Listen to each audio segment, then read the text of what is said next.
Welcome back. It's time now for Media Watch. I'm joined by James Creedon in the studio. Hi there, James.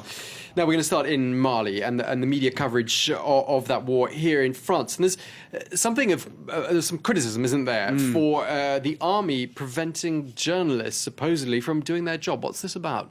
Well, I suppose it's in some senses it's a positive sign of the French media because they're criticising themselves. You can see in Télérama and in various other publications a degree of, I suppose it's a bit meta, the media looking at how the media is covering the war. Now, in Télérama and in this blog in Le Monde, the question is, how difficult is it for journalists on the ground? And a couple of points that are made repeatedly are the following. Most of the journalists in Mali are in Bamako. I'm talking about French journalists who've been sent there. They're being kept in Bamako. If they try to go further north in Bamako, either the Malian army or French soldiers will most of the time ask them to turn back.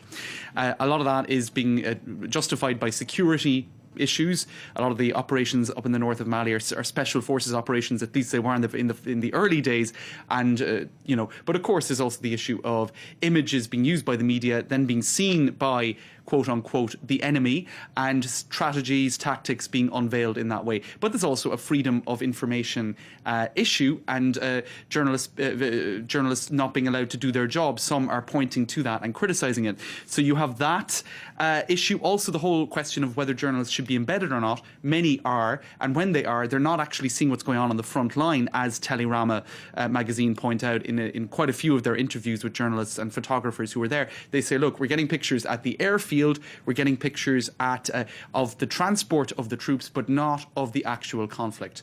Now, there are ways around this. Some have kind of managed to go around the major routes and get pictures. Others have managed to get pictures, other networks, through giving cameras to locals.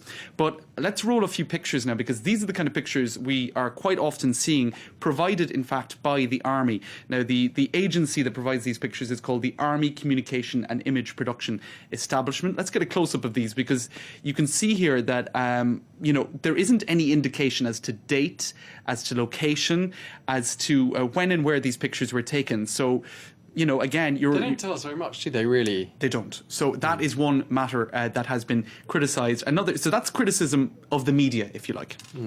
Now, or the army, rather. Yeah. Sure. Then, as you say, there has been criticism of journalists who some say aren't being quite impartial enough. Right. And this is a criticism of rolling news channels, such as, say, BFM TV. In the Télérama article, they say often you'll hear the expression "our soldiers," as opposed to French troops. So very much a sort of, some of that you would say is to be expected, but some are criticising that, saying it's not removed enough from the situation to be fully impartial. Let's take a look at one extract from the E-Télé rolling news channel, and we can talk about how impartial that is afterwards. Yeah, it's going pretty well. Why? Because we're striking fast and hard. Two main fronts are emerging. It's true we're finding it tough to keep them together. The main challenge is for us to hold on to the territory that we've gained by airstrikes. These strikes by helicopters and Rafale fighters have caused a lot of damage to the Islamist rebels. Okay, so, some people won't find that shocking. Others will say he repeatedly refers to our soldiers, our troops, and the Islamist fighters. He doesn't refer to French troops versus etc. So the question that is being asked in Télérama magazine, I keep referring back to that article, is, are foreign networks covering this war more impartially than French journalists and French networks? It's a question that can be asked. Okay.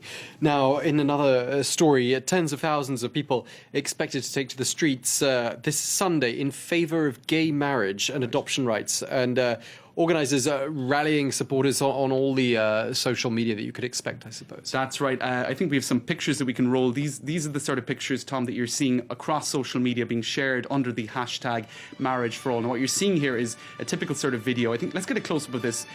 What organisers are trying to show is that we are in a sort of progression through history in terms of civil rights, in terms of progress, in terms of freedoms, and that this is just the latest evolution in that general progression.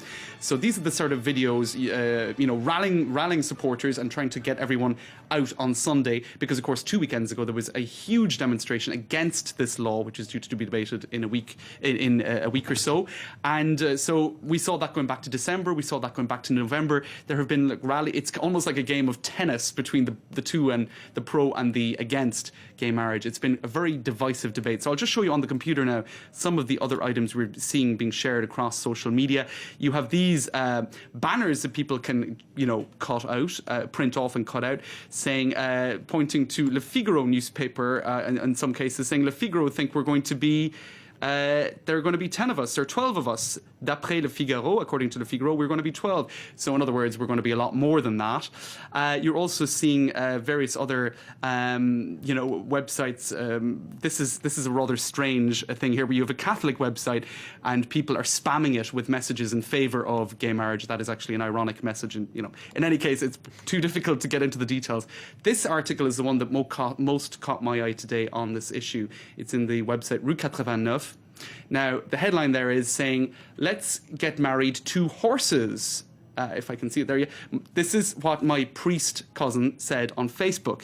Now, this is a guy called Baptiste de Cazeneuve, who is publicly coming out via this article. Why?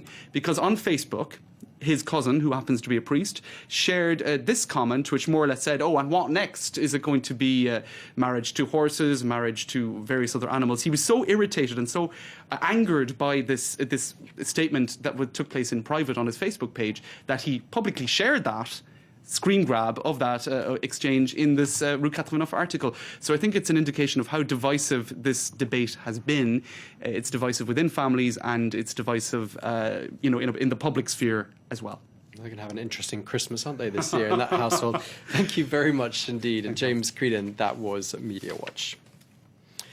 Well, it's time now for a check of what's getting people blogging, clicking and sharing online. Web news starts right now.